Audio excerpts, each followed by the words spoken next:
Sakalam karunam samayadipatre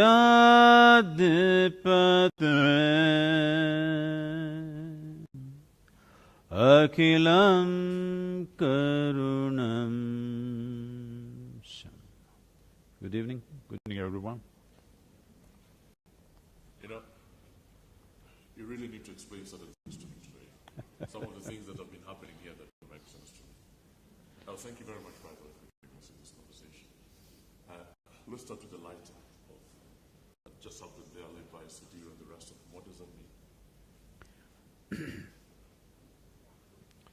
mean? An oil lamp, if you create a certain amount of fire, it creates, after all, the entire existence, the whole universe, including yourself and myself and everybody else, is just a play of five elements of earth, water, air, fire and space. So fire, just to get fired up. Okay. And then the chant, the 2-minute chant, and that was preceded by some motions with your hands. And this is me being curious. I'm sure there'll be a lot of other people curious about what's going on, so that we get a better understanding. Any curious people at all? Yeah? Almost everybody's curious about this. So, then the chant. What was the chant? What were you saying there? The chant is about this, birth is sweet, you know, we're born and life is on and suddenly a child is bubbling with life. It's a very sweet happening. But death is compassion. People think death is some kind of a terrible thing. I want you to imagine, suppose you can't die, what would you do? You're saying death is not a bad thing? Huh? It's not a bad thing, death? No, I'm asking you, suppose you could not die, what would you do? The best thing about life is, you will never fail, because everybody shall pass.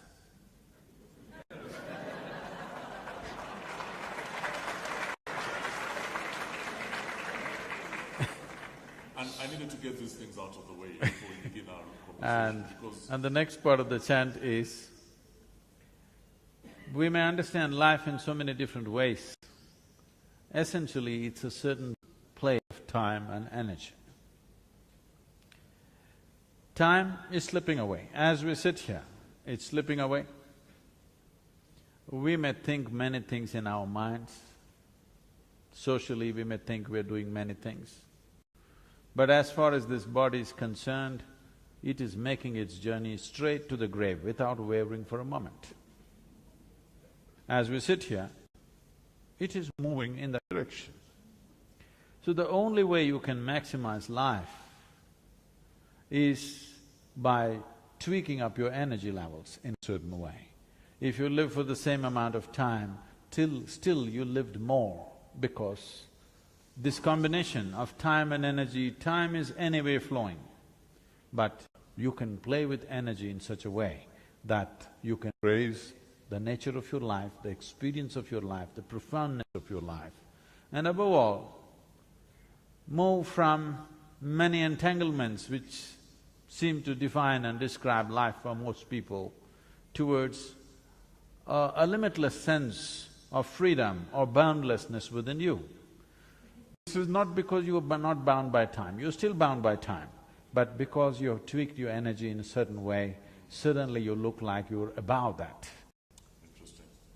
Sadhguru, it's an honor to talk to you, and thank you very much for making time to come to Uganda. And you know, the most obvious question that will be in many people's minds, and some of them might be here actually, is who's this guy?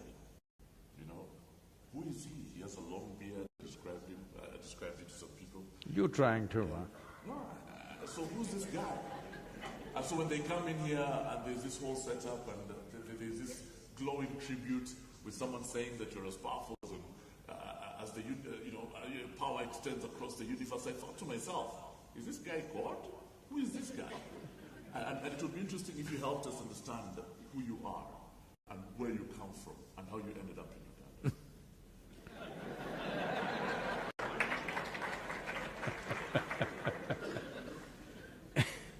You're asking for a long story. We have time.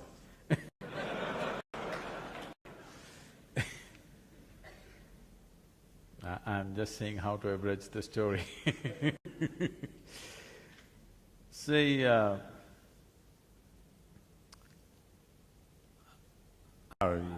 grew up being a super skeptic. Super skeptic. I have a million questions about everything.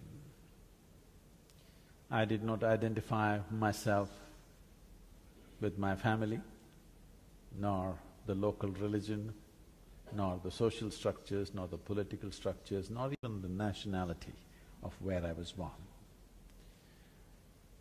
Because I did not identify myself with anything, though I was involved with everything, I did not belong to anything, which gave me a certain freedom of looking at everything the way it is. Because the moment you get identified with something, you become prejudiced in a certain way. You look at everything from that context. So I had no context, I was just a bursting life. And as I was telling you, restless not because of anything, I was very joyful and peaceful, that was not an issue. Restless because I knew there is something more, but I did not know what that something more is. So it kind of drove me to all kinds of places. I crisscrossed India on my motorcycle, but then, I was probably 19, almost 20 at that time. I went to the Nepalese border. Till then I did not know there is something called a passport. Today a 5-year-old kid would know. I did not know. I've been riding since I'm 11 without license. When I became 18, I got my license and I thought that's my passport to the world. Suddenly they stopped me and asked, "Where's your passport?" I said, "What is that?" They said, "There's something else you need to cross the border." So I came all the way back to South India. Then I decided I'll equip myself with the needed money and whatever the documents needed, and I'm going to ride around the world. So for this I started a business. I thought I'll make some money. Then… What business? Initially I started a farm, then I got into construction, then I got into brick making, and in about 5 years' time I became very successful. I had my hands on about half a dozen businesses. For those days I was very successful by those standards. So everybody's clapping their hands and saying, "You're doing great." So I'm in this kind of state where I'm cocky and when everything is working your way, the planets don't go around the sun, they go around you.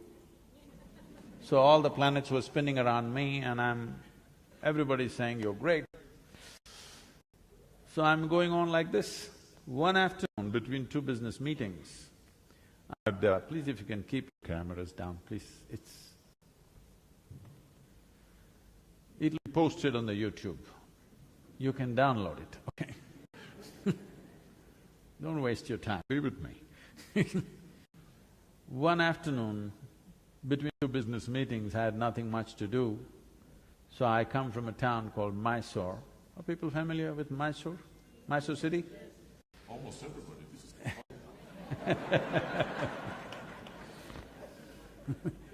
is… So, there's a small hill in Mysore called Chamandi Hill. The culture and the tradition of the time, especially for the youth, was if we want to test our motorcycles, we went up Chamandi Hill. If we want to party, we went up Chamandi Hill. To party? Yeah. You used to party? Right now I'm always in a party. Can't you see? So, if you fall in love, you got to go up Chamandi Hill. If you fall out, you must go up Chamandi Hill. How many times? How many times did you make that trip? And if you have nothing to do, you have to go up Chamandi Hill.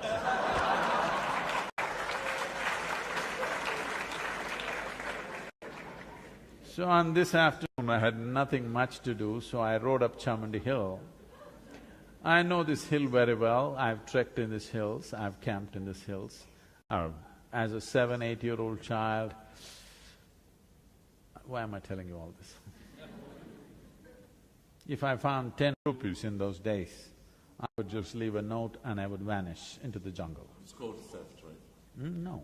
Helping yourself to it. Oh no, it was given to me. If I had 10 rupees, I'm gone. And from the age of 7, I earned my own pocket money right through. Never borrowed, never took any money from my parents, so don't worry about theft. The thing is, I went off into the hills. If I had enough food for 4 days, I'm gone for 4 days. They're searching all over, police complaints, looking all over the town. One thing they don't know is I'm in the jungle. Doing what?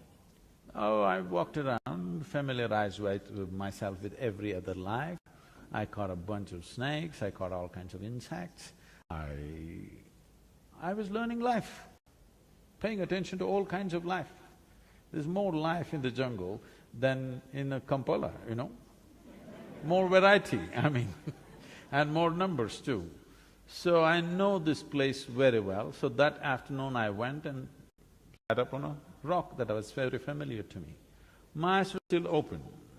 I've been practicing yoga since 12 years of age, but that was mainly for physical prowess and mental prowess, which it definitely did give me. It did set me apart among any group of people, but I never knew there is something else to it. That afternoon I sat there, my eyes were still open. Till that moment, I thought, this is me and that is somebody.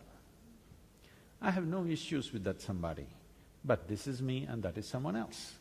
Suddenly I did not know which is me and which is not me.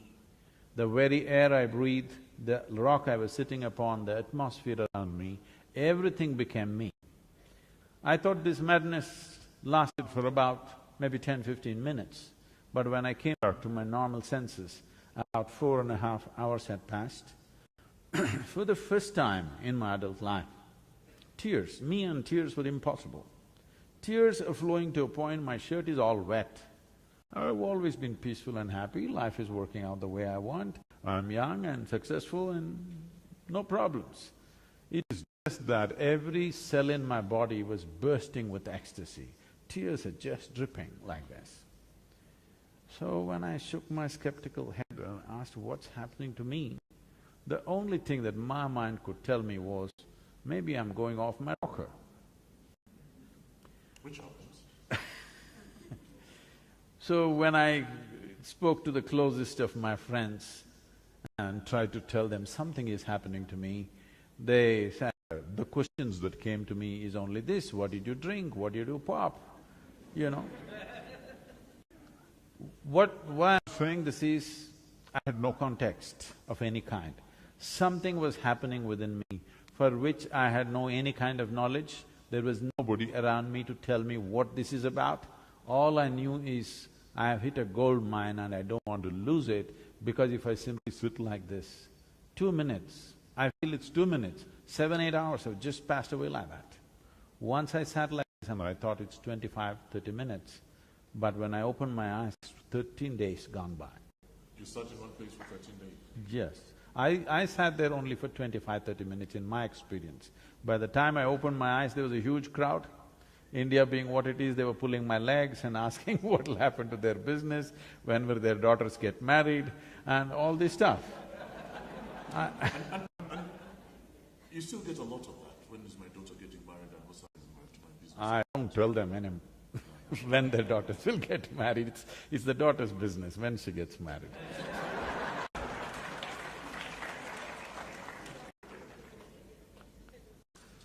And then, that's an interesting story. It begins there, ends up in Uganda now. You're sitting down. Hey, I'm not ending up here. You're not. So we are in Uganda at the moment. Yeah. Why Uganda? How did you end up here? Okay, you say you're not ending up here, I understand that. But why Uganda? Africa has been on my mind for some time, but my schedules have been so killing that, it's not been possible to stop over in Africa. So when we thought which country, or when people started inviting us here, I always go everywhere by invitation, so the invitations here were strong. The Ambassador of India and the Mehta family and many others who have done programs, all the business magnates here, they all did their inner engineering some time ago because some of our teachers came here and taught programs. Since then, there has been a strong pitch. So, we took this week off and we're in Africa. Not just Uganda, I'm also touching Kenya and South Africa. Let's give the Sadhguru a round of applause, ladies and gentlemen. Wow. And now… Well, what's that for? Yeah, because you're here, you're welcome. Now let's talk about Uganda. And when I was trying to prepare myself for this conversation, I was wondering, why should I be talking to you about Uganda? Because, you know, your realities are different, aren't they? This is Uganda, it has its fair share of challenges. You don't know Uganda very well. And yet… I may not know Uganda very well. Uganda. I may not know Uganda very well. I know human beings perfectly well, wherever the hell they are. Wherever they are, fundamentally they are same. It's just different cultural expressions, different languages, different styles of doing things. But fundamentally, wherever you go, human problems and human aspirations are same. What are the most common ones, do you think? Common? Most common problems or challenges that human beings face? The most fundamental problem with human beings is what they need to fix within themselves, they're trying to fix the entire world for that.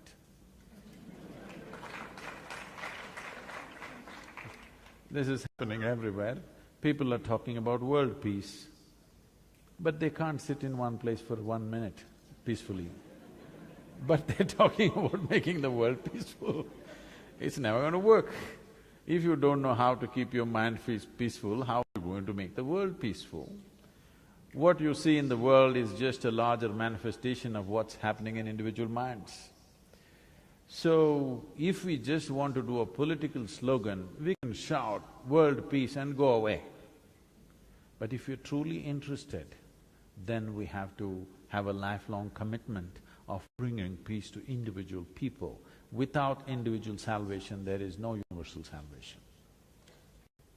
And you make important points because, you know, Uganda is trying to transform itself. We're trying to come from where we are now, which is a country that's struggling in many respects. It's done well in many ways, but it also still has a long way to go. So it begins with the individual, doesn't it? So when you say long way to go, where do you want to go? Do you want to become another state in United States? Is that what you're aspiring for? Yeah, President Museveni would have answered that question. No. Mr. T is coming, okay. Okay. So, what I'm saying is, it's very important when I look at a country like this, which is naturally so beautiful, nature has been immensely kind to you. You don't know what it means to live in harsh conditions of nature. This is a beautiful, beautiful country. I know if you go by… Right now the world is on a madness of everything bigger.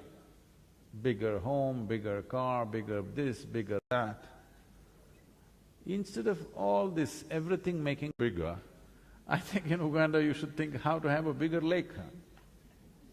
A bigger lake? Bigger lake. That's more Because if you have all these other things bigger, your lake will shrink. This has happened. In India, we are beginning to suffer this seriously. In 1947, when we got independence, how much per capita potable water we had? Today we have only 18% of that. They're saying by 2025 we will have only 7%. This means Indians will be having bath in bottles, not in tubs. So this is where the world is going. When nature has been good to you, keeping it that way is the most important thing for the well-being of the people.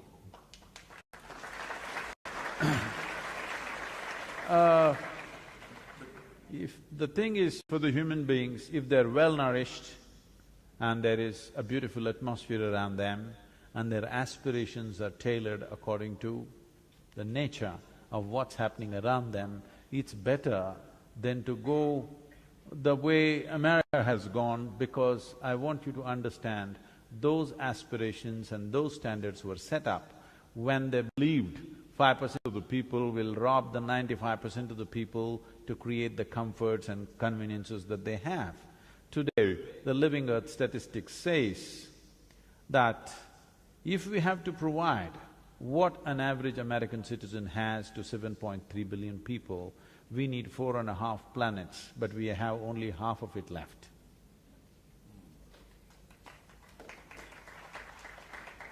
And as a result of that, you say that we need to make things smaller.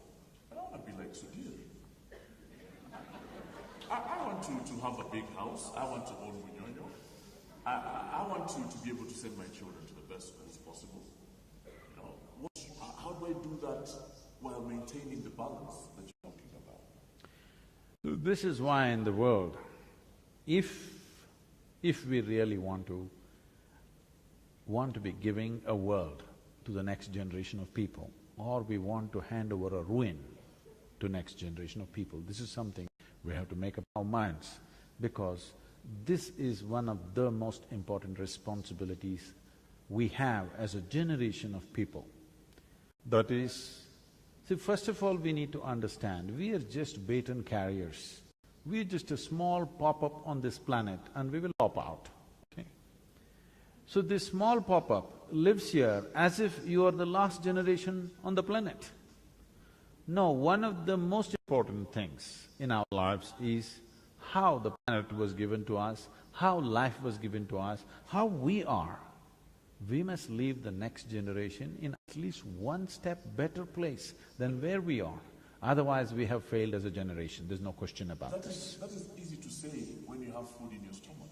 Yes, that's why I'm saying. Without food in your stomach, I don't care about the future generation. Yes.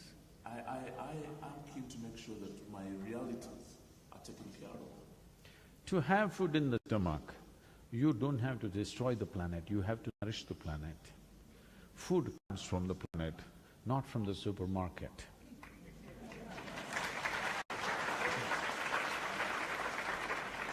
So, to feed the population on this planet, the way I see the soil and the atmosphere and the climate the way it is, I'm telling you, this East Africa can be the bread basket for the entire world, because 12 months of a year you can grow crops here.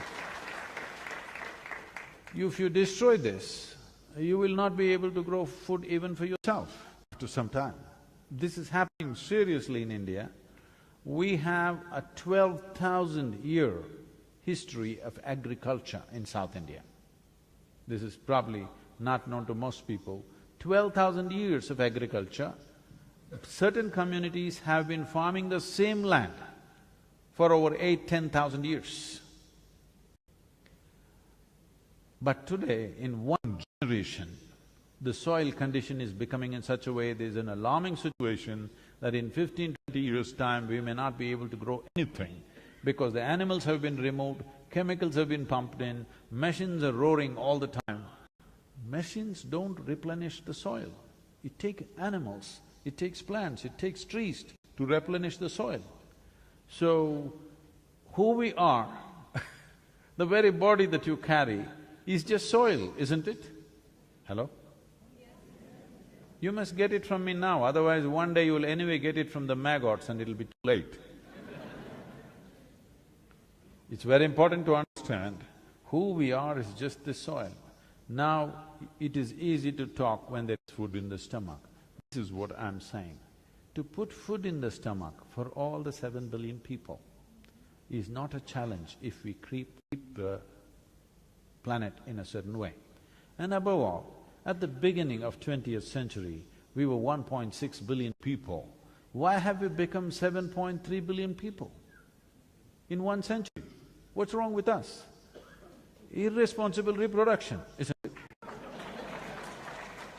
Now, one main reason is the life expectancy has increased on an average all across the world, which is a great thing. But when we learn to postpone death, should we also not learn to postpone birth? Does it make sense to you, I'm asking? paradoxically though, you talk about 7 billion people, you talk about the planet, but what about the individual? We come back to that individual and my individual interests.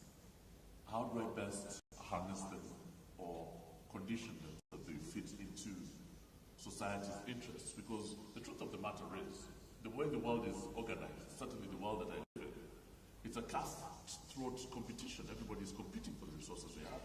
Everybody's trying to be a mentor, everybody's trying to be a Sudhir, and as a result, it becomes very difficult. So how do I, as an individual, then make sure that my contribution to society is one that benefits everybody? I know you've talked about the planet, but how do I do that? See, whoever you are right now, whatever you are right now, you would like to be something more than what you're right now. Yes or no?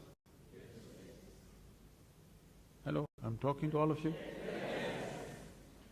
If that something more happens, what? Something more. If that something more happens, what? Something more. So in installments, you want to go somewhere, you want to expand. So because you're going in installments, let me hasten you up a little bit, and I will make you the king or queen of this planet.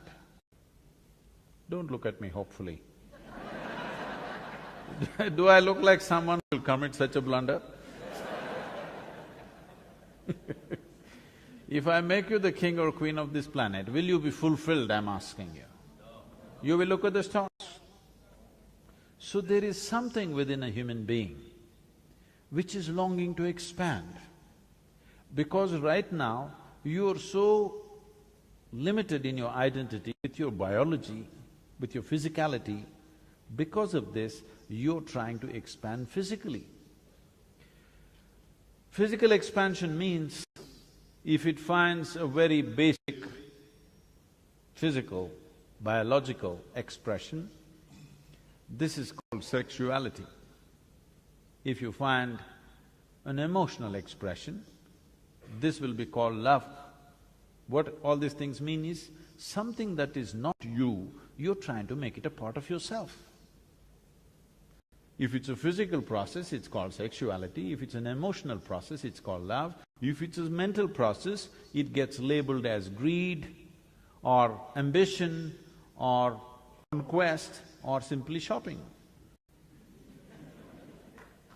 These are all different ways to make something which is not a part of you, part of yourself in some way. But if it finds a conscious expression, it's called yoga. That's why we are here, sir. Yoga, and in that you say that the body is the ultimate form of technology.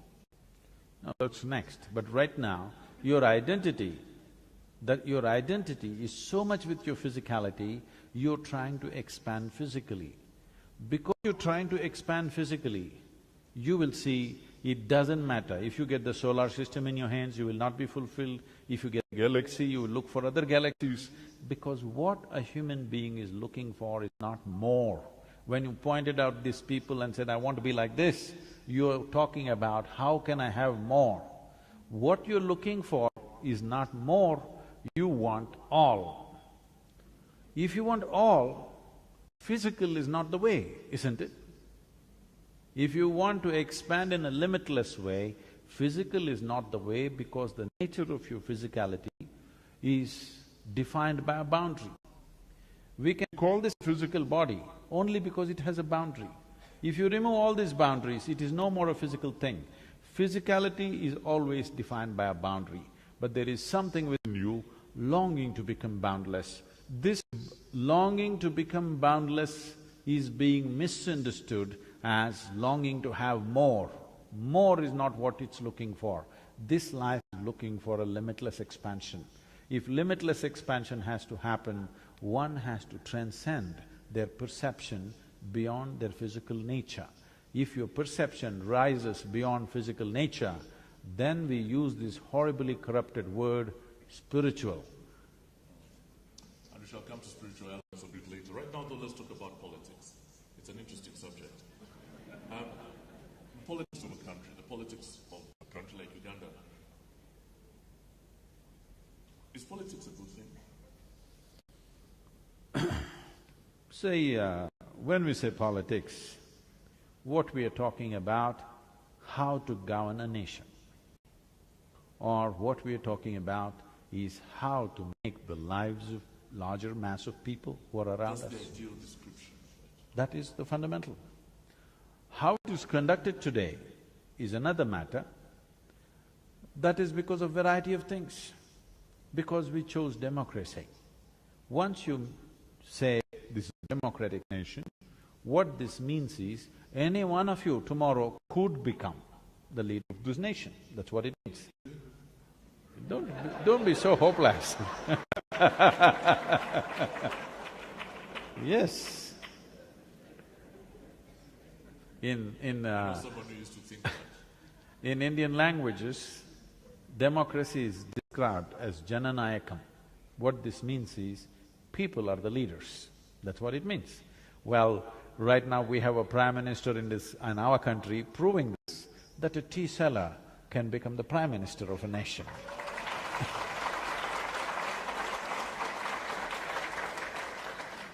So, anybody could become. Only thing is, you have to learn to work the system. And That you need to do. And the goddamn system is too convoluted in so many ways, because we must understand, even if for 100 years we are practicing democracy, it is new. In human mind, it is still new. Most people, I'm telling you, most people in the world are still looking up to somebody like a king.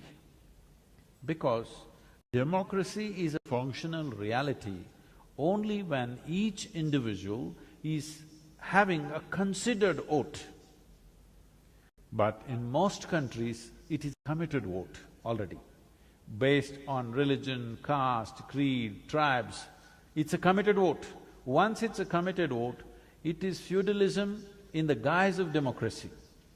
It is not just in, Asian countries or African countries. For example, if you go to America, people say, my grandfather was a Republican, my father was a Republican, I'm a Republican. I'm saying it's a committed vote. There is no consideration. Otherwise, how could… How do you describe a good leader? Do you know, as a matter of fact, I'd like you to do that with an example of a leader who you consider is a good one, and describe the traits, the elements that make him a good leader. See, a leader in a democratic society means, because his powers are limited and his duration… Did you say his powers are limited? They're limited. It is not like being a king or a dictator where he can do what he wants.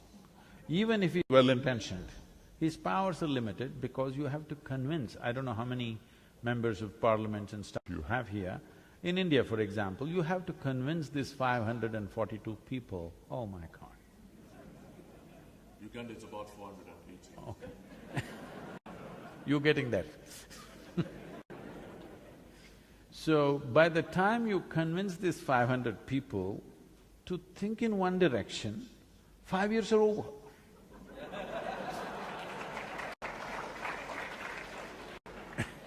So, democracy is a limited amount of power, and you have to convince everybody. Should be able to inspire the population to rise above their personal needs and work for the national need, which is not simple. It's a very complex process.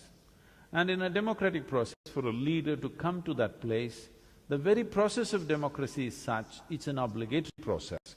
By the time he reaches there, he or she reaches there, they're so super obligated to various, people who supported them. When they come there, they are supposed to take care of all these people. That's what is called corruption by other people. They're just paying back. Is corruption a bad thing? Is corruption bad? Corruption essentially means, for me, that your self-interest has risen above the larger interest for which you're standing up. That's what most politicians do. Their self-interest rises above the interest of the whole. I think that would be a very unfair judgment on all politicians. It's not a good thing to say. I know a whole lot of them are like that, but not all, fortunately. Unfortunately, not all. Okay. I'll accept that. But so corruption. Some say it's a system of rule, others say it's an accelerator, others say it's not a bad thing, it's redistribution of wealth. What do you think it is?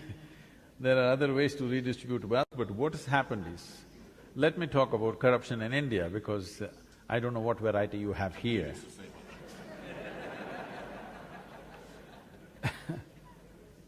What has happened in India is, we inherited a whole bunch of laws from the British.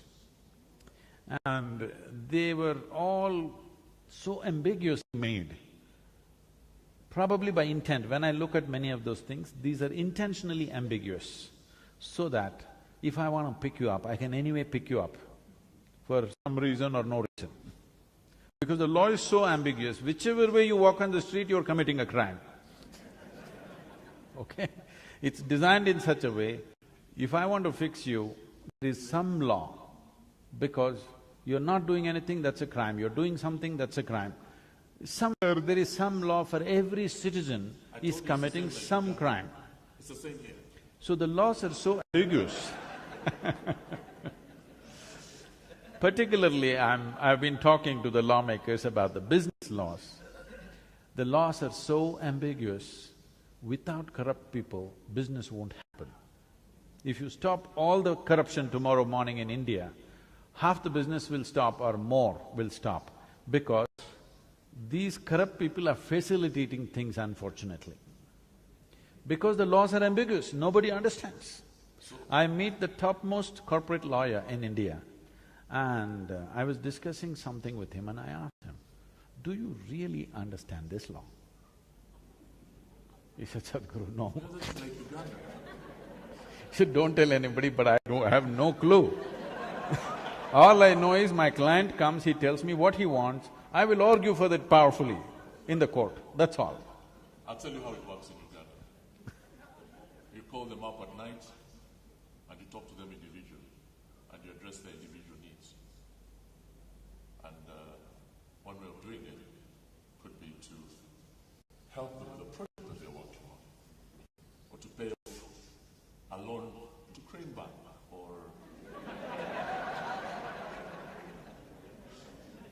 or, you know, I'm sure that's the same thing that happens in India, isn't it? But the key question is it a bad thing? That's what I'm saying. If we want to remove corruption, now they're talking about bribe givers and bribe takers, both should go to prison. So, who will be left? I said 90% of the people will be in the prison because almost everybody has paid at some point. Who is not paid? Everybody has paid. So, this corruption as an industry, I'm calling it an industry because it's pretty well organized and well oiled. This corruption as an industry has thrived because nations have not invested enough in taking away the ambiguity in law. Clearly everybody knows where they stand. Now, if I'm doing my business and I know my law properly, you come and ask for money, I'm not going to pay you. Now you come, I don't know what kind of loss you got. I'm doing my business, I'm doing my best, but you come, and if I don't pay you, I don't know whether you're going to just fine me or handcuff me and take me, I don't really know. We could talk about politics and corruption all day, but I'm very keen to talk about… we are, like you said earlier, at a place when technology is extremely advanced. We're very concerned about trying to stick around a little longer. How do you maximize, how do you make sure that your lifestyle is healthy? It sounds like an innocuous question which can be answered by a doctor, but from your point of view… Now, a lot of doctors are not healthy. Lots of doctors are not healthy. They're not. Yeah. So in that context, with that in mind, health, good health, how do you achieve it? See, there are many ways to look at this. One fundamental way, the most fundamental way in which yoga looks at health is like this. This body as a composition of things is made up like this. It is 72% water, 12% earth, 6% air, 4% fire, remaining is space, Akash it's called. Now, if you manage one element, that is water, 72% of your health and well-being is taken care of. There are two kinds of health issues. One is infectious, another is chronic. Infectious means it's an invasion from an external organism, for which you need a doctor. If you get an infection, you need chemical warfare. But 70% of the ailments on the planet are self-help. That is, they grow their own pet project within themselves because they've never paid attention to how the body functions, what is the nature of my existence. No attention has been paid, they're living by accident, so their being healthy or unhealthy also is by accident. When we say health, it is just that medically if someone says you have no ailment, it does not mean you're healthy. When you wake up in the morning, are you feeling alive and bouncy or not? It is a certain sense of wholeness. The word health comes from the word whole. You must have a certain sense of wholeness of body, mind, energy and the fundamental nature of your existence. If all these things are in alignment, now when you wake up in the morning, you feel like you're just born. If this happens to you, that means you're healthy.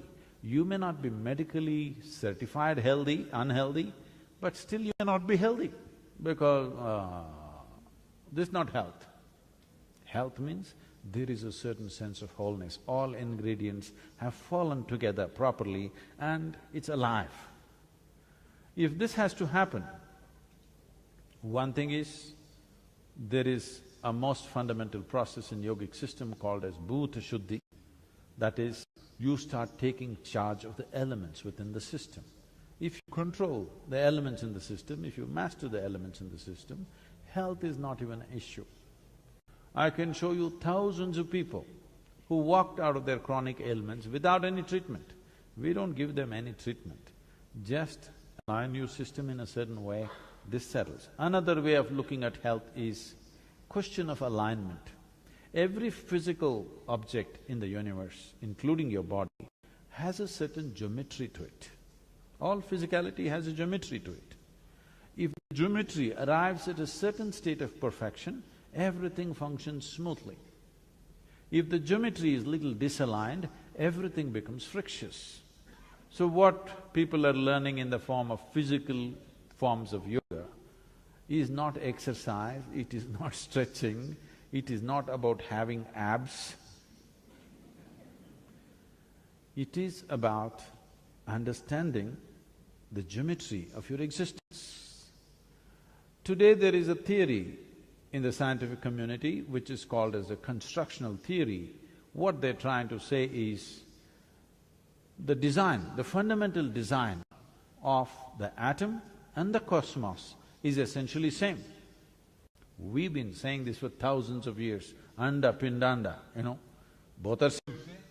Because the way the amoeba is made and the way you are made, essentially the design is same.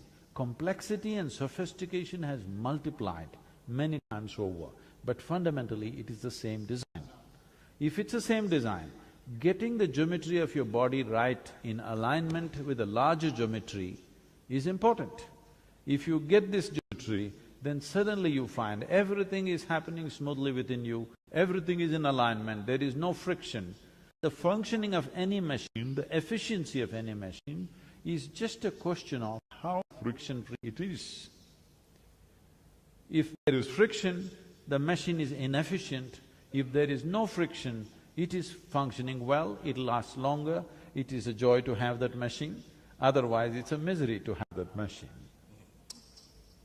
That's a very interesting point. I'm now coming to one of my final sessions. Does anybody have any questions at all? If you do, please put your hands up because I'd like to identify you.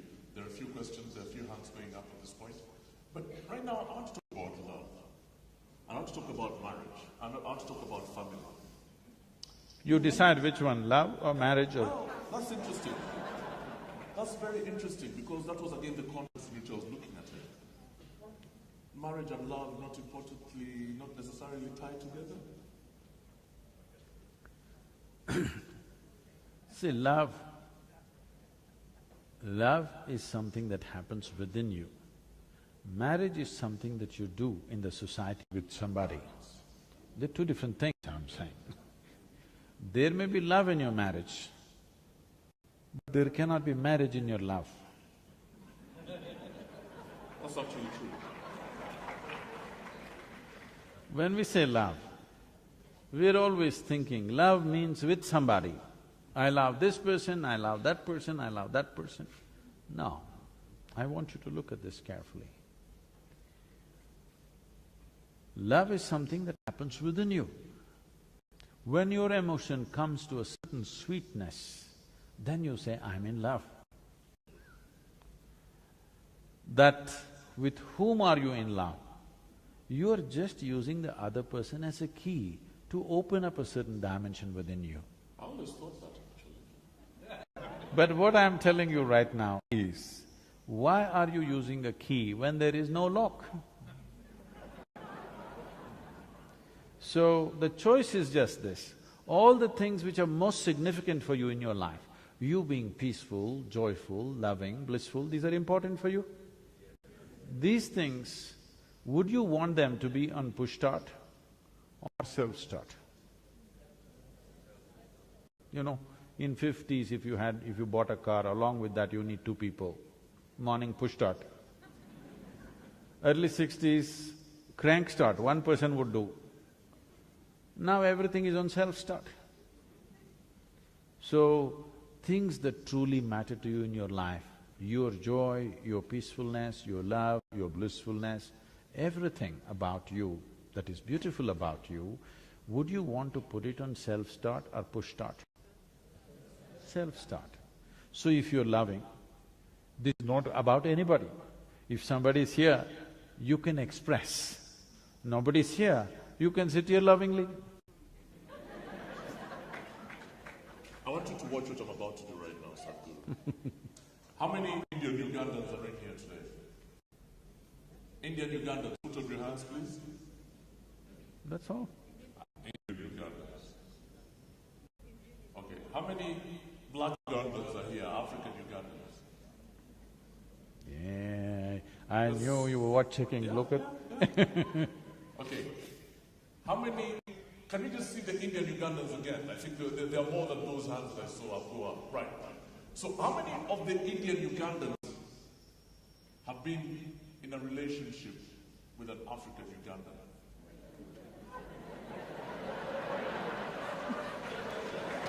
Aye, this is not a confession. Can I see a show of hands? There is one here. No, the thing about Indians is they will never confess such things in public.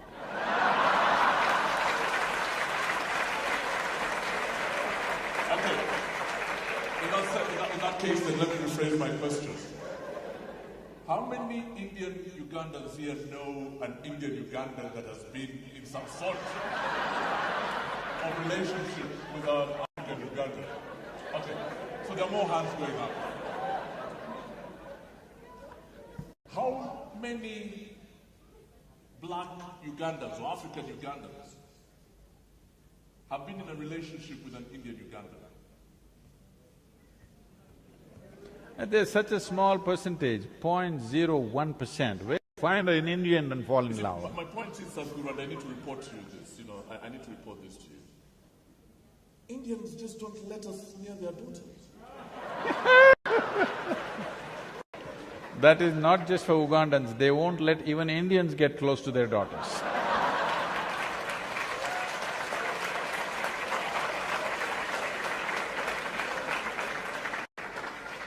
And in many ways, I think this is part of the problem. The fact that we live in a country that is multicultural in many ways, it's cosmopolitan. But that element of social integration doesn't take place. Social integration need not mean sexual integration. Well…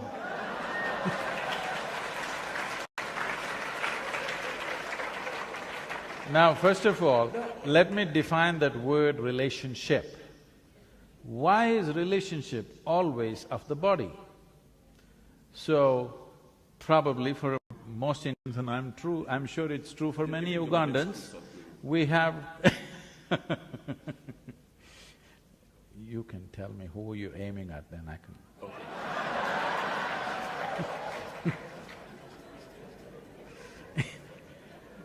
Let's redefine the word relationship. Unfortunately, everybody has picked on the word relationship as it is said in the American B-grade movies, okay? A relationship is of many kinds. We hold various kinds of relationship with people. And maybe one relationship is of the body, rest may have nothing to do with the body, but we have very intimate and close relationships with people where our bodies are not involved. So we can be friends, but I can't marry your daughter? You can maybe marry if you pass the test, but you want to just take her for 2 days, that's not allowed. But my bigger point is, and I beg to belabor this because I think it's very important. I wonder, and please correct me if I'm wrong, if, for example, the Indian community in Uganda has done enough to integrate into the greater part, into Uganda. And because don't you think surely, where I come from, when you get married, you're bringing on another family, you become a little more cohesive, you become friendlier, you become warmer, you create a better understanding. Isn't this something, the cultural hybridity that results, isn't this something that the country would benefit from? Yes, but the Indian problem is if they marry a Ugandan girl, can she make dokla tomorrow? She can learn. It's not that simple. It's too complicated. No, it is not about… I mean, if you're looking at it as, are we in some state of discrimination, I don't think so. I'm telling you, even in India, even if they're in India, the whole lot of them are Gujaratis, they won't marry a Tamil person within the country. They won't marry a Bengali person. They won't marry an Andhra person. Somewhere if somebody falls in love, it may happen, but generally they would like to marry in their own community, in their own thing, because this is the way they have known life for thousands of years about preserving talent and culture within that. So why this was so is… No. See, we are talking about times when there were no universities to impart skills and knowledge. So right now, if there is a blacksmith, he wants to marry only a blacksmith's daughter, not a goldsmith's daughter, because she will be little dainty and fanciful, she won't last in the blacksmith's house. She won't last. So if this marriage has to be enduring, because they're looking at children, till the children grow up, the husband and wife should be together. I mean, they're thinking of a lifetime, they're not thinking of a few years. So they're very conscious about putting it through all kinds of screens because they are thinking of marriage as a lifelong partnership, not a brief encounter. That doesn't make it a good thing. I'm not saying it's good or bad, I'm just saying why. They may not be opening up their doors of marriage. They don't open their door, Gujaratis will not open their doors of marriage to Tamil. Tamil people no way will marry Gujarati. Yes, they will not. Maybe individual people, out of interaction, young people meet each other, it may happen, but families will not do it. Now things are changing a little bit because it's becoming difficult to find your own kind, so people are doing something, but it'll still take a long time because there are many aspects to this. It's very difficult to explain. Because, see, if I go in United States to somebody's house, I just smell the seasoning in the house, and I say, "You're this community, isn't it?" They said, "Sadhguru, how do you know?" I said, "The seasoning." Because in a particular community, it smells in a particular way. Another community which just lives in the neighborhood, they make seasoning in a different way. And these people can't stand that and they cannot stand this. Their tongues have been, cultured to like only this. Am I saying, is this good, is this bad? This is not the way. It is great that there are so many varieties of people and they've distinctly maintained this for some time. Today a time has come in the world where people have to integrate, but it need not be made compulsory, let it happen at its own time.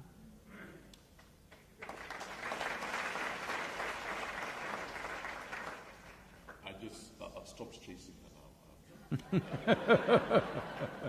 I'm going to ask you one of my last questions. I'll open up to the floor, and if you have questions, please put it up. Put up your hands and we'll come to you. You know what my favorite quote of yours is? I didn't know I was your favorite. Now, I'm getting little… Yeah, you said it this morning. Because you said you stopped chasing her. Yeah, right. And now you're saying I'm your favorite. By the way, you're introducing a very interesting subject. No. I shall not go there. But you said this morning that bullshit can get you there, but it won't keep you there. Yeah. In the context of destiny, in the context of trying to get to where we're going, how do we make sure that we're doing the right thing and that when we get there, we're going to stay there? And I must explain that statement made by following a story, and there was a story behind it. It wasn't just an independent statement.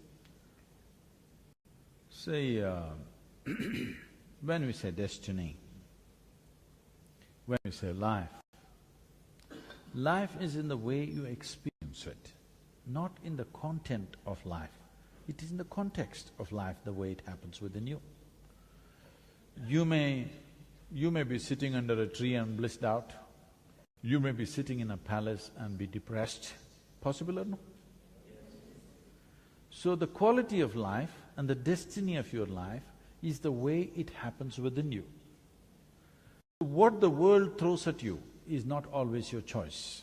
It is a consequence of times in which we exist. But whatever it throws at you, what you make out of it is essentially you. This is your destiny, that it does not matter what the world throws at you. You know how to make it a good thing for yourself and everybody around you. This is taking charge of your destiny. Destiny need not necessarily mean all the physical situations that I dreamed of happened, but my experience of life happens the way I want it. This means I am in charge of my destiny. Well, here a whole lot of people have been sharing their stories with me that in this country they prospered at one time and they had to leave the country for 8–10 years and then they came back. That's what I was telling them. If somebody was asked to leave, many people would hang from the trees, not being able to take it. But people went wherever they went and they came back and recreated what they had. A whole lot of them, maybe many of them lost it. But what I'm saying is, what they created physically is not the thing. I must tell you a story. You okay for a mythological story? Recently, I was talking to a large group of school children in a small town in Andhra Pradesh, which was a strange thing for me. I was wondering whether they will understand English, but they were all highly perked up. There were over 5,000 children, and I was speaking to them. Then one little girl stands up, a 14-year-old girl.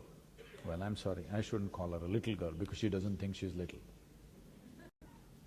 She stands up and asks, Sadhguru, Ram in Ayodhya, his wife gets kidnapped from Sri Lanka. Where's he?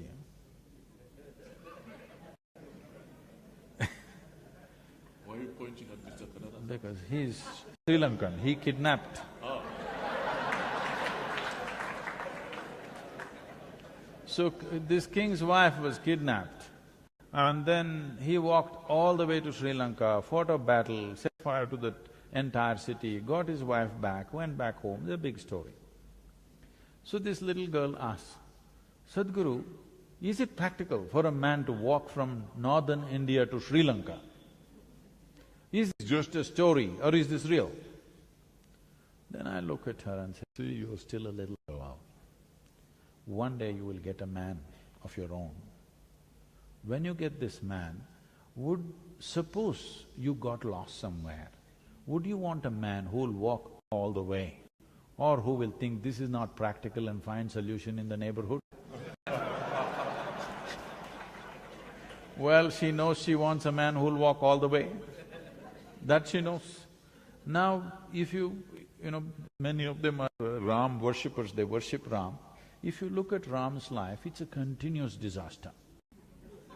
Yes, he is a king because of some political reasons. He goes off into the jungle with his newly married wife. She is a princess, not trained to live in the jungle.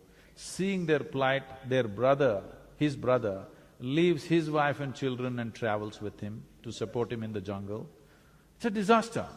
I know you might have seen some movie where Sita doing that in the forest. No, you do one thing, just by yourself you go and live in a forest for 3 months. You will see what will happen to you. It's another game altogether. So then she's there and this guy comes and kidnaps her and takes her to Sri Lanka. And then he goes, fights the battle, brings her back, again some political situation, she is pregnant, and at that time he again takes her and leaves her in the jungle all by herself. And no sonogram, so he doesn't know whether it's a boy or a girl or boys or girls. She delivers twins, 2 boys, he doesn't know. Children grow up in the jungle, then unknowingly he fights a battle with his own children. He could have easily killed his own children, it was very close. Suppose unknowingly you killed your own children. Do you need a bigger disaster in your life, I'm asking? The worst kind of disaster, isn't it? It almost happened, fortunately he could not kill them. But then she died in the jungle, he never ever got to see her again. This is not a success story, but they worship him, not because he's a big success on the outside. No matter what happened, he did not lose his balance, he did not become resentful, he did not become hateful, he did not become angry, he did not lose his composure. No matter what life threw at him, he maintained who he is. So this is what we call as destiny. His destiny is totally in his hands. Life can do whatever, but he will do only what he has to do. This is taking charge of your destiny. Thank you very much, and right now I'd like to open up. As a culture, they all learn to bow down to that quality, not just success in the world. He is a big success as a human being within himself. For that we are bowing down. I'm opening up the floor now to questions. I'm going to start with the gentleman over there. Could you just put your hands up if you'd like to ask questions? Quite a few hands going up. Let's start with you, sir. If you can stand up and introduce yourself. Well, my name is Old Man of the Clan. I am told that you are a guru of yoga. I would like to know from you, what animal is yoga? What? What animal? Annie? Animal is yoga. What is yoga? Oh. And how can it be useful? Why should an old man like me care about it? And No, I didn't get that part of the… What animal is yoga? What is yoga, basically? Okay. Oh, okay. what is yoga? Okay, all right. And why should I care about it? What is its value? I'm seriously ignorant about it. The second question is, what is the purpose of life? How do I know that purpose? How do I pursue it? How do I find it and how do I live it? Thank you.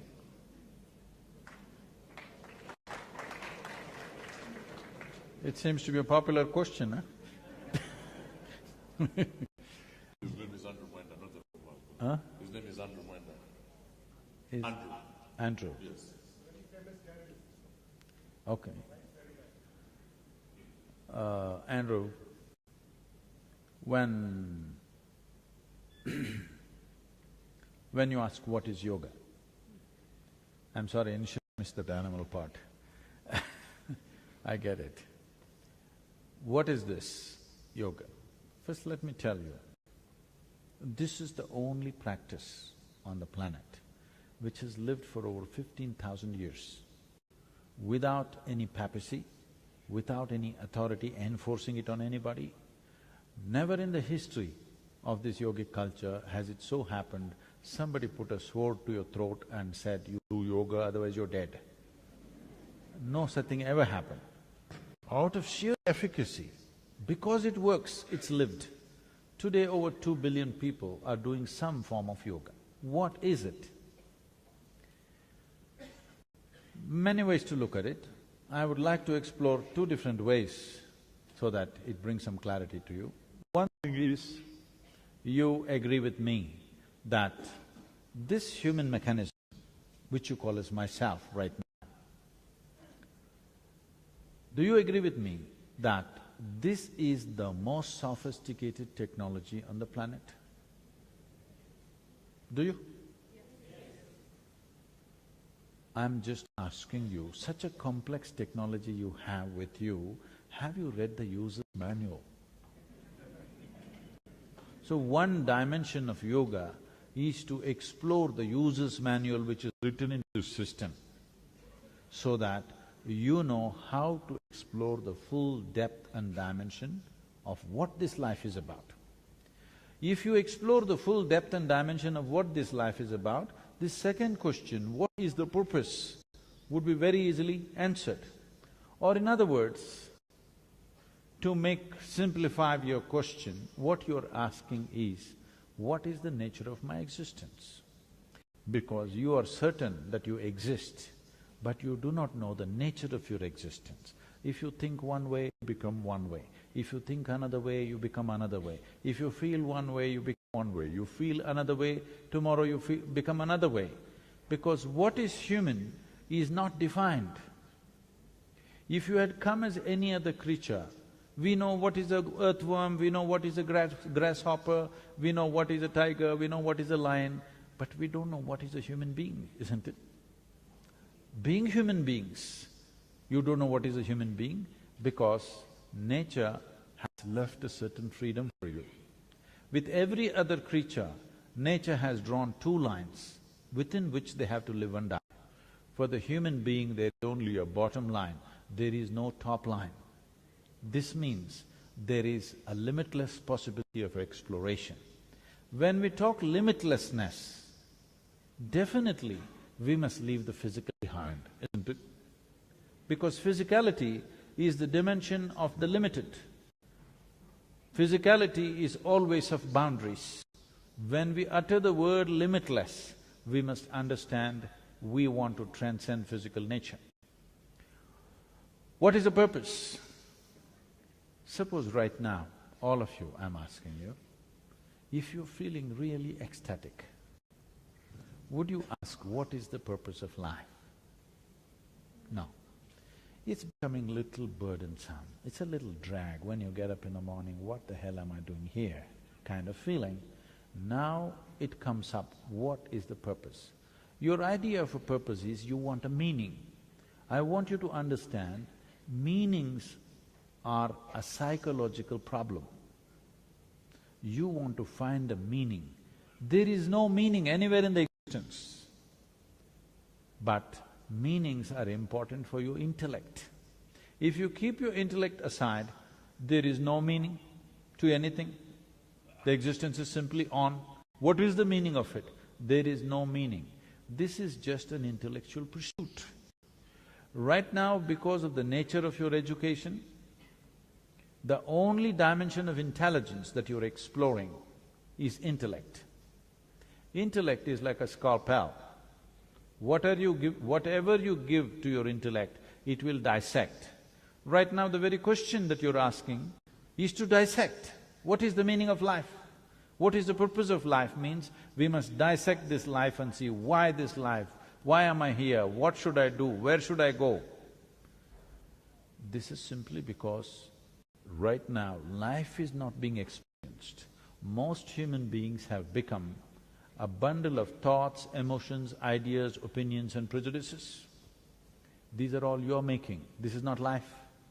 This is your making. Your psychological drama has overtaken the existential drama. Creation, such a magnificent creation, but right now your psychological drama has overtaken the creation itself. Today, sun came up on time.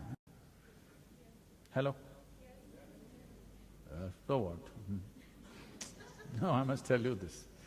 Some time ago, a year or a little more than that, I was flying a helicopter in United States and it was a good day weather-wise, so we took off the doors and we were flying an open helicopter.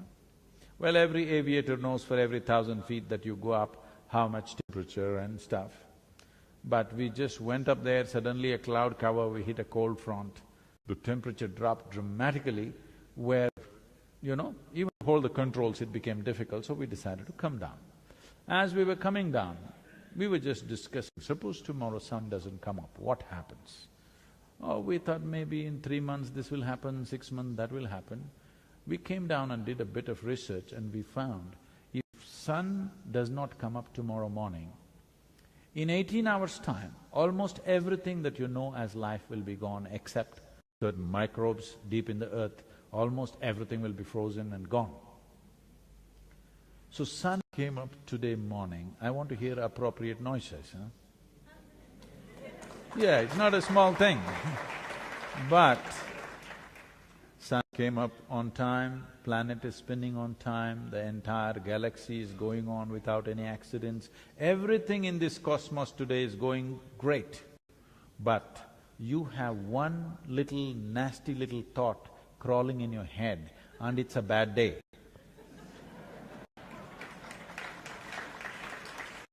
So, when your intellect overtakes your experiential dimension, then you will start thinking, what is the purpose of life?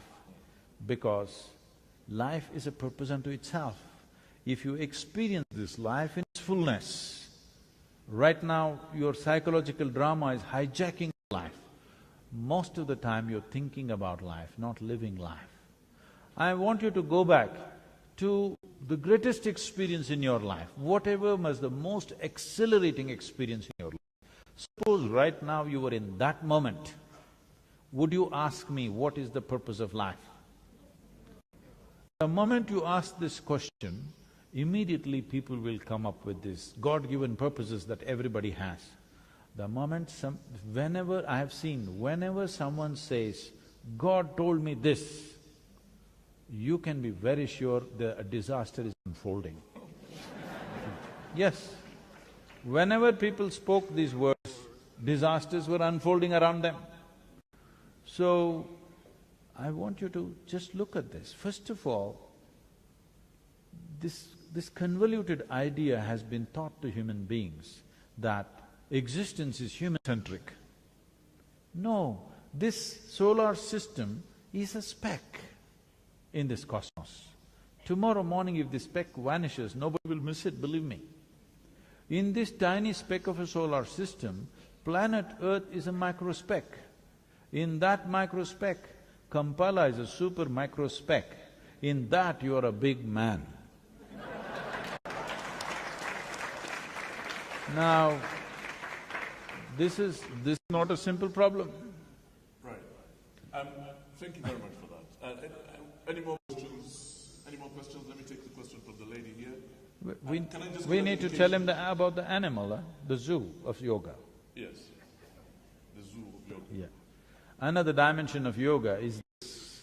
As you sit here, this is me, that's you, distinctly clear, isn't it? No confusion between you and the person sitting next to you. 100% it's clear, this is me, this is somebody else. But you are inhaling and exhaling. What you exhale, somebody may be inhaling, what they exhale, you are inhaling. At least what you exhale, the trees are inhaling, what the trees exhale, you are inhaling. If you stop this transaction because you thought you're too much of a solid state, this is the end of you. This is not just in respiration. This is happening even in your subatomic particle level, that there is a transaction going on with the entire existence. I want you to just look at the reality we are in.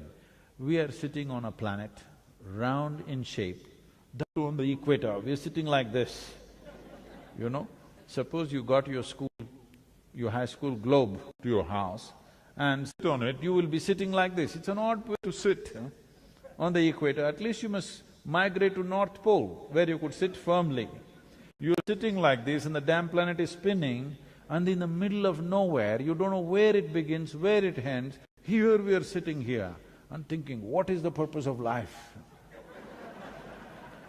Now, who you are right now, it's like this. Let me give you an analogy. As school children, when you were children, you might have blown soap bubbles. Did you? Andrew? Soap bubble, huh? Did you blow soap bubbles? That's okay. So, when you blew a bubble, this was your bubble, this was somebody's bubble, distinctly there. But when it burst, what was the major content of this bubble? The air within. Where is my air and where is your air? There is no such thing. Even now there is no such thing. You are just imagining that this is me, that is you. Till you're buried, it looks like you won't understand. If you understand right now, your life will transform. If you get it at that time, it's a bit too late. Okay. Yoga means to obliterate the boundaries of your individuality. As you sit here, if you can obliterate the boundaries of your individuality and begin to experience everything as myself or myself as everything. Suppose you sat here in this hall and experienced all the people in this hall as you experience the 10 fingers on your hand. Because I want you to understand, whatever the content of this body was not you some time ago, it's just the food that you've eaten. It is the soil which has become food, it is the food which has become flesh. It was not you yesterday, today it is you. So what is not you, you are able to make it yourself simply because you include it into the boundaries of your sensations. So yoga means to be able to expand these boundaries in such a way that if you sit here, you experience the entire universe as yourself. If you sit here and experience the entire universe as myself, then we say you are in yoga, not doing yoga. Then you are a yogi. So this is the purpose of yoga, because not that this is something that we've invented. This is the way life is happening. Life is not happening as individual. This is one big cosmic life. You can blow your own soap bubble and have a sense of individuality. The magnanimity of creation is such, though you are a puny little nothing, it gives you a great sense of individuality for a period of time. So enjoy that, but don't get lost in it, because that is not your nature. Right now you've blown a bubble, enjoy the bubble, but you must know this air is constantly in moment. If it is not in moment, it'll suffocate. So yoga means to consciously obliterate this. As I was telling you, whether it's sexuality or love or ambition or conquest or yoga, essentially the goal is same. In some way, you want to make this bigger than what it is. But if it becomes bigger, it wants to become bigger. So yoga means you learn to obliterate the individual boundaries so that you can experience the entire universe as myself. This is not a philosophy, this is not an ideology, this is the way existence is happening. If you experience life the way it is, then you can handle life most efficiently. If you do not experience it the way it is, but you have your own psychological drama which tells you something else, then with the simplest things people are confused. People don't know how to handle their thought and emotion even today, after 50, 60 years of life, simply because they have not seen life the way it is. They are imagining things which are not there in their psychological space. So yoga means to know reality, to perceive reality just the way it is. If you perceive everything just the way it is, your ability to conduct life is greatly, greatly enhanced to a point where other people think it's superhuman. Essentially, it is about realizing the immensity of what it means to be human.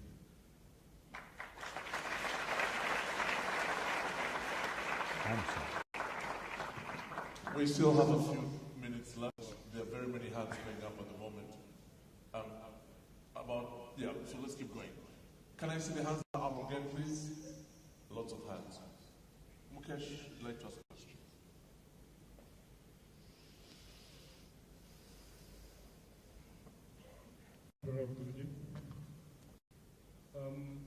This question I'm going to ask is not, I've heard the answer before, but I would like this question to be answered as a group, benefit of a lot of Ugandan friends and colleagues and associates who have invited here. Because during the time of passing invitations, many of them point blank declined.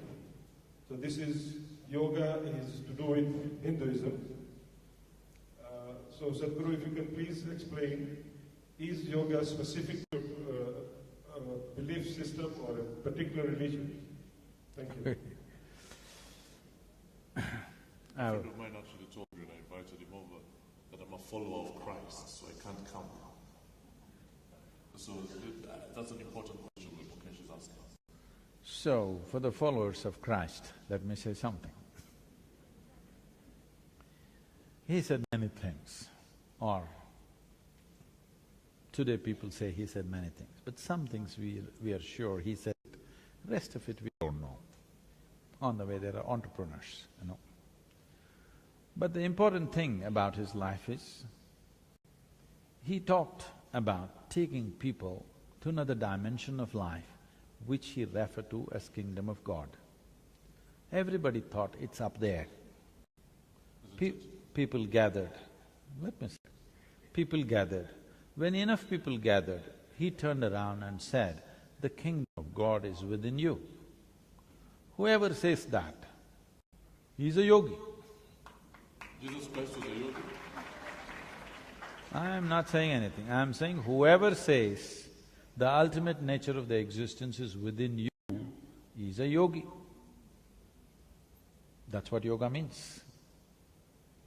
So, what he said, what he did not say, I have not made a study of it, I do not know, but people have been telling me this is what he said. If he said this, he must be a yogi, because unless you are in that experience of inclusiveness, you wouldn't say that. He definitely did not read a yoga text, he must have experienced. I was gonna say that, yeah, maybe he didn't read it. He did not read that. It is from an inner experience that he's saying it's within you. If he says it's within you, this means he's a yogi. So what kind of a yogi he is? Well, he's Middle Eastern, so he's of a certain kind, he speaks the language of the time and the area. Whoever came anytime, in India, thousands of yogis came. The reason why thousands came is, this land developed a certain discipline that if somebody talks about dimensions beyond our experience, we should never persecute them. This discipline they brought into the culture. Because of this, every generation produced thousands of enlightened beings, everybody saying their own thing in their own way, but ultimately talking about the same reality. But in this part of the world or wherever he came, he stood out because generally persecution was the way. Apart from organized religion, if anything else was said, he would be dead. That's a normal thing. Well, it happened to him also, anyway. It happened to him also, a horrible way of ending his life. Even today, I see when I go to certain countries, I'm not abusing anybody, I'm just asking a few questions. If I ask a few questions, in some countries they stand up and tell me, you will leave this country head first. That means horizontal, that's what they mean. I tell them, everywhere I go, I always go head first. You also should learn this, head first. Now, about this yoga being Hindu, it's like this. This is a profound understanding of human mechanism. If you say yoga is Hindu, gravity must be Jewish. The word Hindu means this. There is a Himalayan range in the northern part of India, In the south, there is an Indian Ocean. This is called Himalaya, this was called Indusagara. Hindu means the land that lies between the Himalayan ranges and this Indian Ocean was called Hindu. This culture prospered and flourished for over 5,000 to 6,000 years, undisturbed by invasions, undisturbed by other wild tribes which are outside. So people slowly developed reverence to these two geographical features because they knew their well-being was mainly because of these Himalayan ranges and the ocean which protected them. So they called the land Hindu to start with, later on they called themselves Hindu. So anything that's born in this land, because it's a geographical identity, an earthworm born in that land is a Hindu earthworm. This is not a religious identity, this is a geographical identity. Like right now, a lion born in Africa is called an African lion. So why is an earthworm born in India not a Hindu earthworm? But somewhere along the way, when external forces came, they had a religion of their own, they had a god of their own, they had a book of their own. We didn't have any because we were not believers at any time in history. Even today, India is not a land of believers, it is a land of seekers. The highest value is not God in India even today, if you do not know. The highest value is mukti, which means liberation or freedom. Freedom is the highest value. God has never been the highest value. We know the technologies of God-making. We made 33 million gods and goddesses.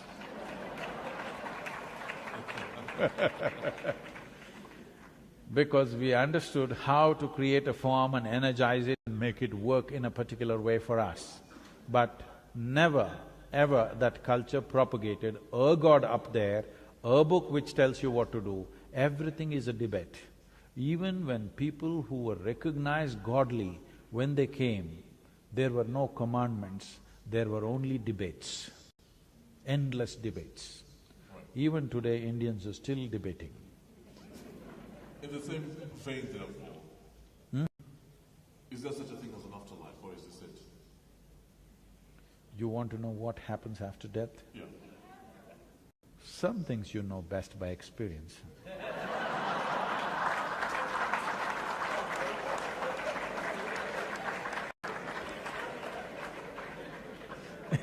So you want me to die first and then find out? No. The thing is, everybody wants to know what happens after death. But actually what they're asking is, what is the nature of my existence? I'm here right now, but I know one day people who were here before me, they died and poof, they vanished. What happened? So what will happen to me? What you're saying is, what is the nature of my existence? Will my existence end with this body, or will something else happen? Will I go to some place? Will the accommodations be good there? How is the climate? All these things. See, if you want to know the nature of your existence, this is the best time to know, isn't it? You're here, alive, with an active intelligence. This is the best time to explore. Another dimension of yoga is this, not by dogma, not by theory, not by belief, but by systems of exploration. Is this true that your body that you have right now, you gathered it over a period of time? Hello? Whatever you gather, you can claim it is mine. But if you say it's me, you kind of lost it, isn't it? Hello? Understand what I'm saying? See, right now, I say this glass is my glass. Then you will think, oh, Sadhguru has some problem. But let's listen some more. Everybody says he's wise. After some time I say, this is me. Then you will say, let's go. Because this amounts to madness. But right now there is water here, if I drink it, it does become a part of me, isn't it? This is how you gathered whatever number of kilograms you have right now with you. Yes or no? This entire body was gathered from outside. The content of the mind and the content of the body you gathered from outside. This is a heap of food, this is a heap of impressions. What you gather can be yours, can never ever be you. So there must be something beyond this body, beyond this mind. Don't assume, why don't you explore? How can you live here without knowing the nature of your existence? You want to know what happens after death? Don't you want to know right now what's the nature of your existence? You must know. If you don't know, you will be eternally confused human being. Thank you. Yes. Any more questions, please? Yes, let's have the lady here ask a question. Anybody at the back? Okay, and then I'll come, let's move to the back of the room next. Pranam, Sadhguruji, I've just got a question here. Okay, can we have the lady here first, please? Yes. Thank you so much. Namaste, Sadhguru. Right. I think there are very many microphones going around at the moment. Okay. The lady here, and then we'll come.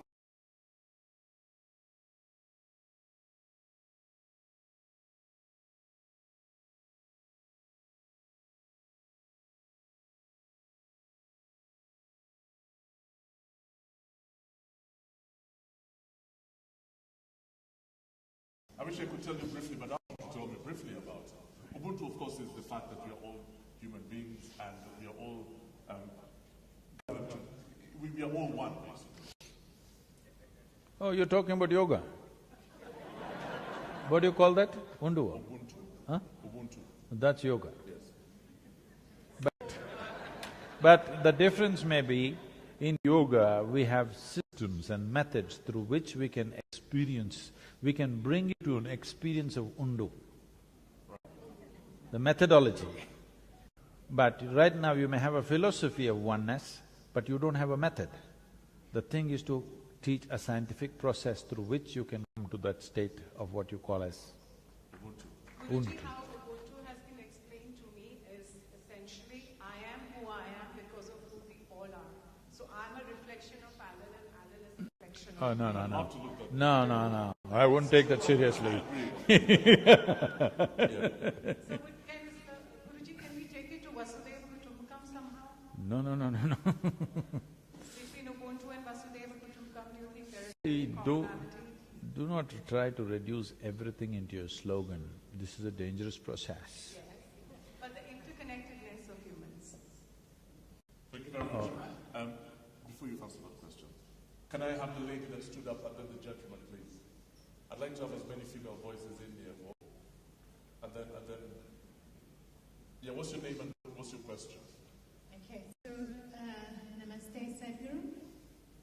My name is Rochelle Patada, and I'm a storyteller. You talked about the body's ability to heal itself, and I heard this question in mind. It's about the Kundalini. Now, can you ignite the Kundalini to heal the healthy body of diseases? And would you encourage somebody with really complicated illnesses, like heart disease, to ignite their Kundalini to heal themselves? Thank you. Are you Ugandan? Yes, I'm Ugandan. I'm of Engo clan. She's a Muganda, she's from my tribe, but what she just talked about, I have no idea about.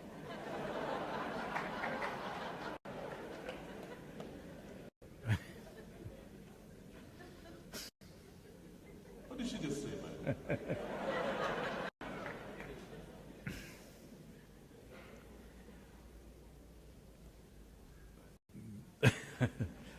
This is… the thing is, the Indian languages have an elaborate vocabulary to describe different dimensions that function within you.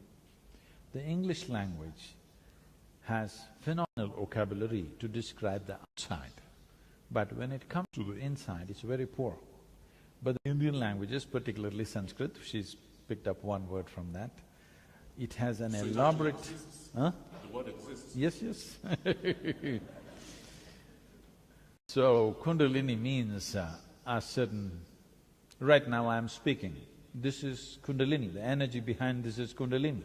You are listening, that is also Kundalini.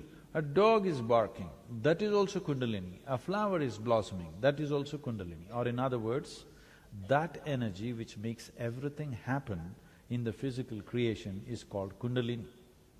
So what they're right now referring to is, there is an entire system called Kundalini Yoga to maximize this energy.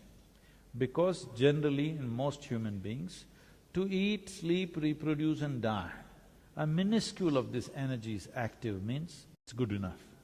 If you raise this energy, then what is happening is, in the composition of elements, you're trying to change the fundamental composition of how you're made. That is, you're trying to increase what is called as akash. This means your perception will enhance, because only what you perceive you know, rest is just imagination.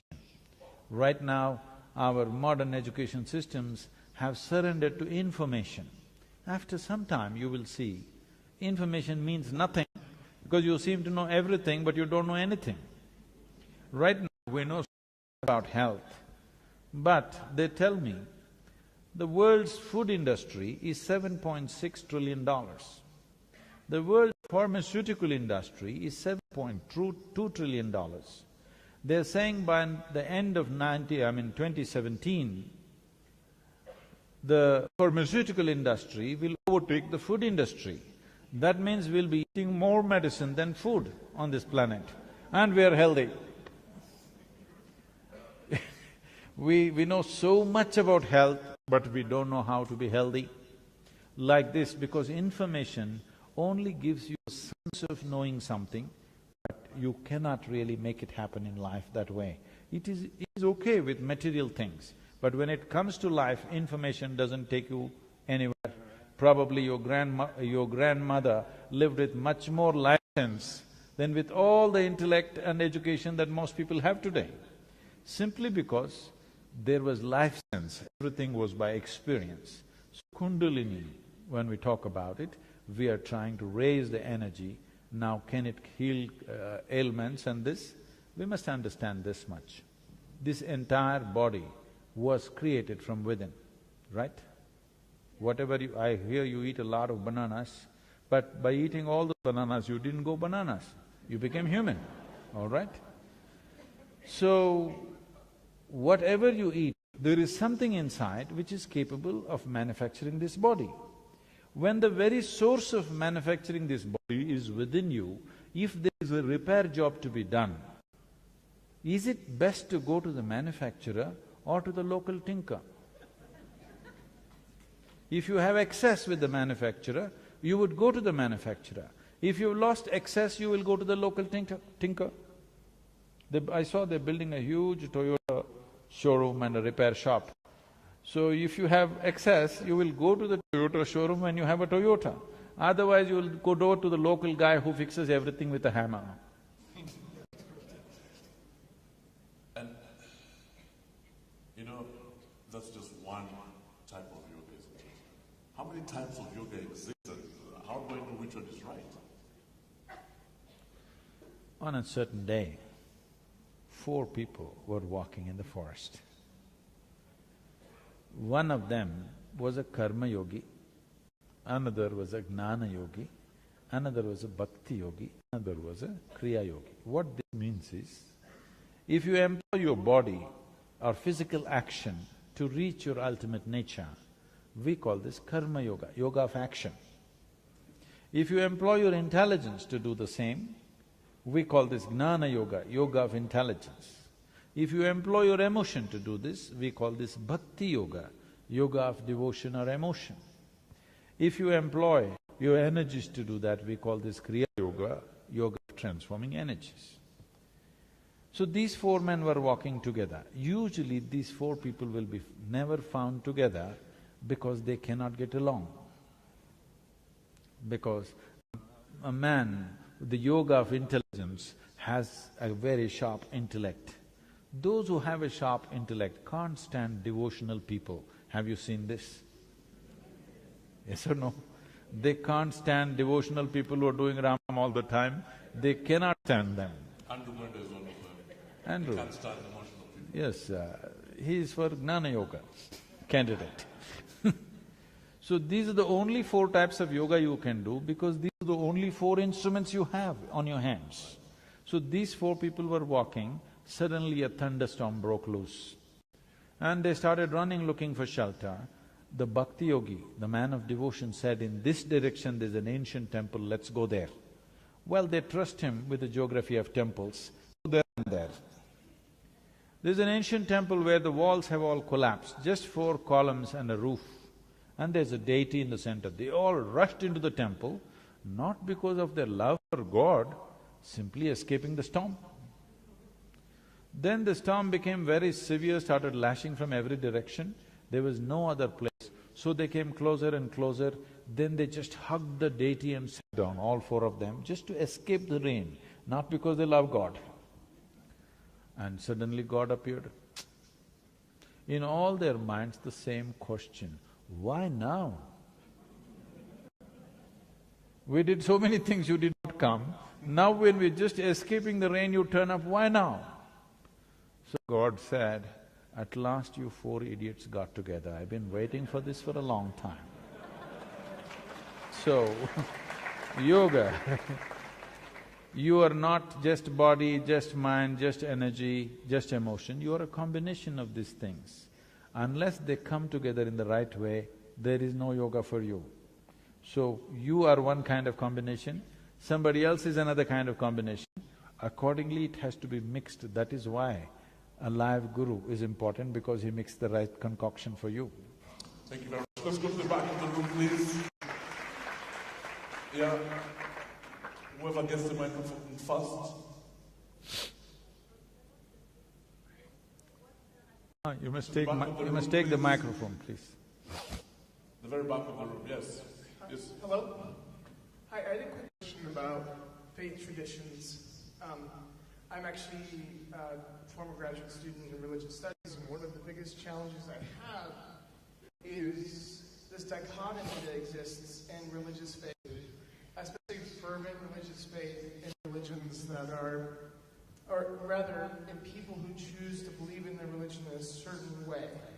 And what I mean by that is there is great beauty when you go to particular countries and you go to a mosque, and there's incredible adherence to faith that can be inspiring. And you can see that in all traditions across all countries. But often that faith is coupled with negative attitudes, homophobia, Islamophobia, fear of the other. And my question for you is, how do we see the beauty in religious faith while also avoiding some of the problematic things that happens within dogmatic belief? That's a really tough one. No, it's very simple. Yeah. See, the thing is just this. Right now I'm going to… this is just an experiment. Is it okay? Can I experiment with you? This is just a simple experiment. How many of you believe in God? All such people raise your hand. Okay, that's good. How many of you believe you have 2 hands? All such people raise 1 hand. How many of you believe you have 2 hands? Okay.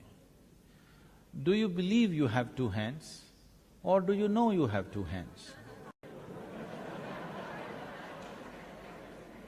Huh? You know you have 2 hands, isn't it? If somebody starts an argument with you and tries to prove to you you have no 2 hands, and suppose the argument becomes too overwhelming and he's about to prove to you that you have no hands, one slap in the face, he will know that you got hands. So with hands you know, with God you believe. I'm not trying to take it somewhere else. I just want you to understand, belief essentially comes still because humanity has not become sincere enough to come to this, what I know, what I do not know, I do not know. Yes? Everything that you do not know, you must believe, because belief gives you confidence. This is the biggest disaster on the planet, confidence without clarity. What you need is clarity about life, not confidence. If you cannot see, right now I want to walk through you, all right? But my vision is not clear. But I'm a very confident man. I'm going to walk through you, but I can't see properly. Am I a disaster or no? If I can't see properly, I must at least go gently. I cannot see properly, please help me through this. If you do not have clarity, at least you must have hesitation about what you're doing. You have no clarity but you have confidence is a disaster. Humanity has suffered immensely for this. Maximum amount of bloodshed, maximum amount of hatred, things have happened like this. I want you to know this. People may be projecting it this way, that the fight in the world is between good and bad. Like you also tried to describe there's good part, there's bad part. The fight is not between good and evil. The fight is always between one man's belief and another man's belief. Why is it? Why is it we cannot come to a place that we can admit what I do not know as I do not know? What is the problem? You will have a much more sincere, straighter world. Once you realize I do not know, the longing to know, the seeking to know cannot be put down. It is the nature of human intelligence. If you do not know something, you will want to know it. Now we're talking about… see, you're not talking about God, you're not talking about heaven. You're always talking about the nature of your existence, isn't it? Who the hell are you? How did you happen? This is the question. Because you have no answers, you're inventing all kinds of things and believing it. It may give you confidence, it may bring you together with people, you may sing, you may dance, but you will also fight because it is invariably bound to happen. For the last 2,000–3,000 years, you have seen how many wars have happened. Because you believe one thing, somebody believes something else. I think it's time humanity matures into this level of sincerity. What I know, I know. What I do not know, I do not know. I want you to realize the immensity of I do not know. If you see I do not know, the longing to know, the seeking to know, and the possibility of knowing becomes a reality. Otherwise you just believe something. Can I tell them a small joke, Alan? Yeah. Because this is serious stuff, you know. A small joke. Small joke.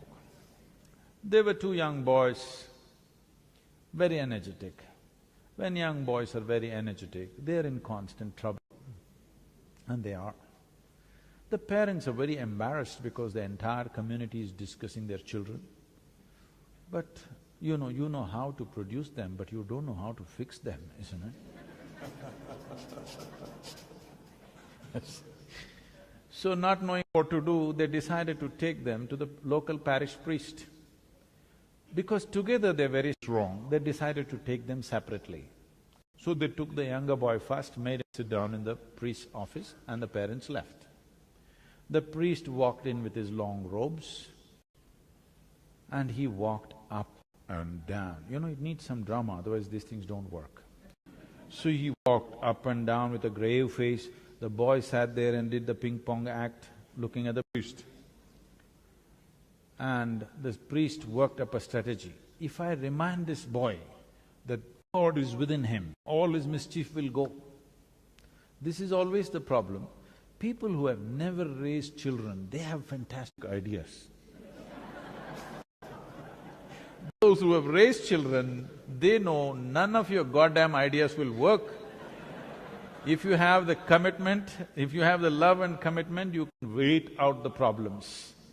But you don't know how to fix the problems of your children, isn't it? So anyway, he came up with this strategy, and suddenly in mid-stride he stopped, and with a booming voice he asked, "Where is God?" The boy looked bewildered. He looked all over because he must be somewhere in the priest's office. Then the priest saw he's not getting the point. Then he leaned on the table, pointing at the little boy. He's giving him a clue, God is within you. "Where is God?" The boy looked even more bewildered and looked under the table. Then the priest saw he's not getting it. So he walked around, came close to the boy, tapping on the little boy's chest. He's giving a clear clue where God is. Tapping on on his chest, he asked, "Where is God?" The boy got up and bolted out of the room. He ran to the place where the elder brother was, and he said, "We're in real trouble." The elder brother asked, "Why? What happened?" He said, "They have lost their God and they think we did it."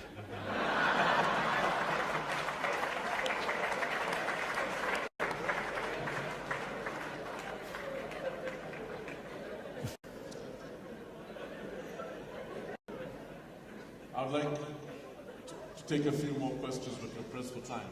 So I'm going to try to wind up this conversation. There's so many hands still going up. I'm not sure what we'll do about that, but very many hands going up. How much more time do I have? 5 minutes. Okay, we shall find a way of addressing all those questions at some point, but Sadhguru, let's just wind down our conversation. I've always wanted to ask you, what's with the beard? Where did that come from? I'm sorry? What's with the beard? You're trying, I can see.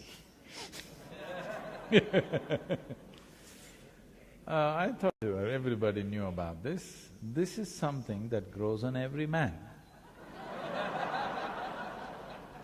Those who removed it, you must ask them, why did you remove it? Why are you asking me? I did nothing about it.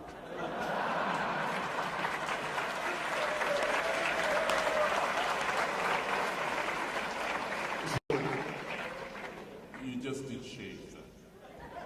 I just didn't do anything about it. Right. Because I thought everything that's given to me, particularly around my head, has a specific purpose. So I should grow my beard as well? You can try. You're trying, I can see. Okay, that answers that. So when you're not trying, you No, quite… I can say something further on that. Yes. See, if you ask people why they have cut this, left that, whatever, all the distortions they have done, why if you ask them, they said, "This is my fashion." All right? So, it is not about fashion, it is essentially wherever there is no pain in your body, this is what you do. Suppose there was no pain in your nose, I'm sure in the name of fashion you would have stripped it in many different ways. Suppose there was no pain in your entire body, I'm sure in the name of fashion you would pull out your intestines and swing it.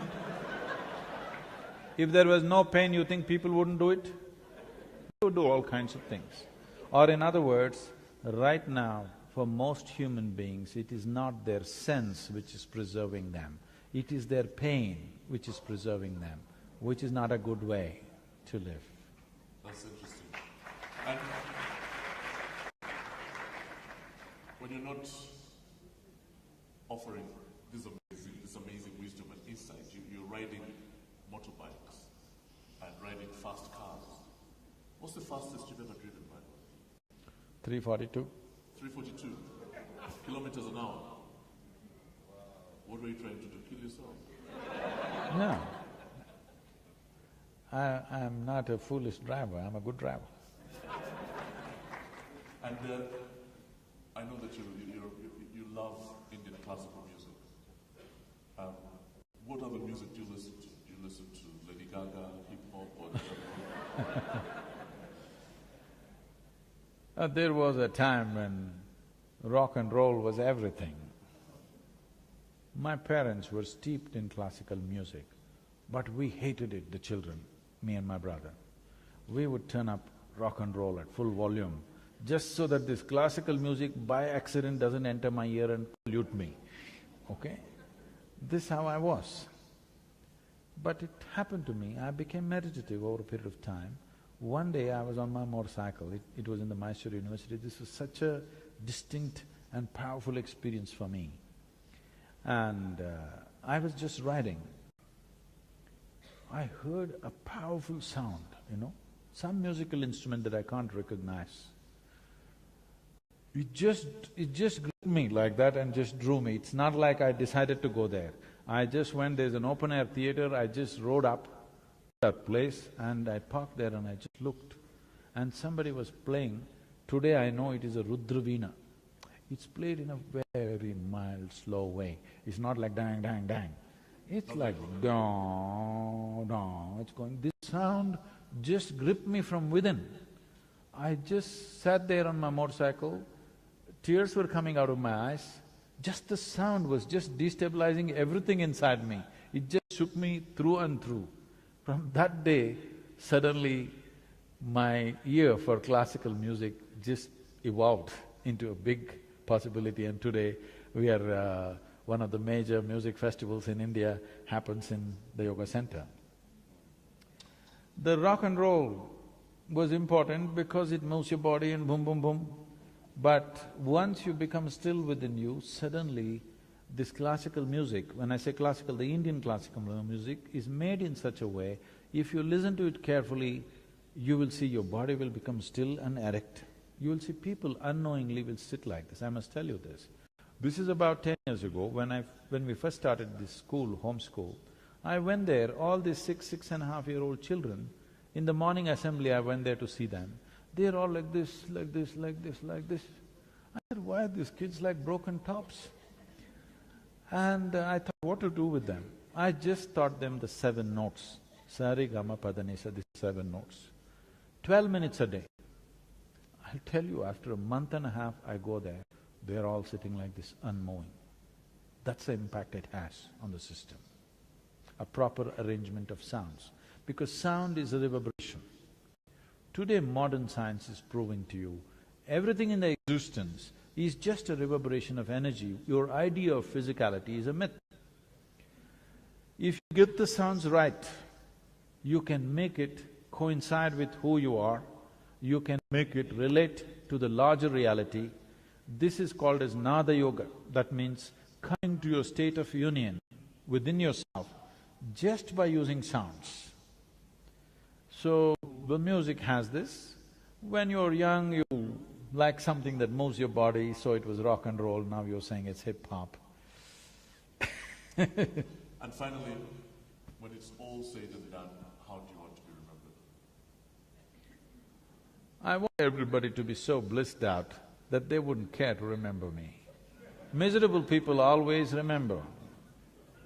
Joyful people may have things in memory, but it's not such a big thing. So, if people are always saying Sadhguru, Sadhguru, this means they're not still complete. I want every one of them to be so complete that I'm unemployed and they don't have to remember me. It's a good thing. Ladies and gentlemen, the Sadhguru, a round of applause.